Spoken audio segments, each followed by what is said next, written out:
collect all sorts of unwanted tools. These tools are all then refurbished here and in our workshops and packed into kits ready to send abroad. Last year we sent 20 containers packed to the brim with tools. They were serving nearly 400 different projects in East and Central Africa. It gives the opportunity for youngsters to learn a trade, to be able to pick themselves up, you know, to get from aid dependency to self-sufficiency. They need some practical help, and that's where we come on. We pack banana boxes which are for the sewing schools, and in these boxes we send substantial amounts of material, elastic, lace, ribbons, so that they have enough to become self-sufficient in their sewing skills. They will go into one of our projects over there that we work with, and they will learn a trade. They will then be given a set of tools with which to work and earn money for themselves, for their families, just to support themselves. My wife and I have been coming for about 17 months now. I managed to do usually about 14 packs, each with 6 mixed screwdrivers in, and then they're sorted and packed in kits for different trades. And yeah, it gives a great sense of satisfaction to have the tools going out to people who need them. We collect all sorts of tools and equipment. It really is people's unwanted tools. So we will handle anything from just basic screwdrivers, hand tools like that, right up to lathes, band saws, sewing machines, knitting machines, even up to computers.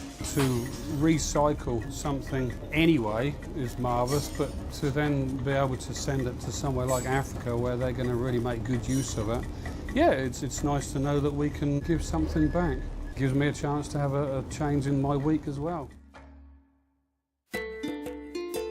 In Kampala, we visited a young girl who had finished the course, and she'd been given a sewing machine and was there making uniforms and making some dresses and just being able to earn money to support her brothers and sisters who sadly she was having to look after. Coming here, I get a lot of satisfaction that the things that would otherwise be disposed of are going to go out and give somebody a chance to earn a living, send their children to school, put shoes on their children's feet, that sort of thing. Rainwater harvesting is a very important part of our work. We have over 80 tanks built in Uganda now. We send a wooden mould that is made here in Ipswich, and we encourage the people to build the tanks, and they're supplying 1,500 litres of rainwater for domestic use, for feeding the animals, for watering their crops. It makes a considerable difference to people's lives that they haven't got to trek miles just to get water. The most valued people in Tools with a Mission has to be our volunteers. We can't do what we do without their time and their dedication.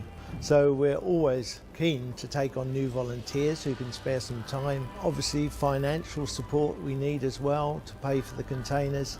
We particularly encourage people to put on special events at their churches, but we rely very much on those gifts. One of the things that keeps us going is that when we pack a box, we try and envisage the faces of the ladies who are opening them, and you know, that they must be absolutely thrilled, because the amount of really lovely things that they have is amazing. It keeps growing, and it's amazing the amount of tools that are donated to us.